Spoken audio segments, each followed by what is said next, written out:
அனைவருக்கும் வணக்கம். இப்போ நம்ம விடுகதை பார்க்கலாமா? பச்சை பொட்டிக்குள் வெள்ளை முத்துக்கள், அது என்ன? வெண்டைக்காய். வெள்ளை ஆடை உடுத்திய மஞ்சள் மகாராணி, அவள் யார் தெரியுமா? முட்டை. காலையில் வந்த விருந்தாளியை மாலையில் காணவில்லை, அவர் யார்? சூரியன்.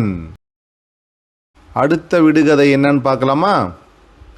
டாக்டர் வந்தாரு, ஊசி போட்டாரு, காசு வாங்காமல் போனாரு. யாருப்பா அவரு?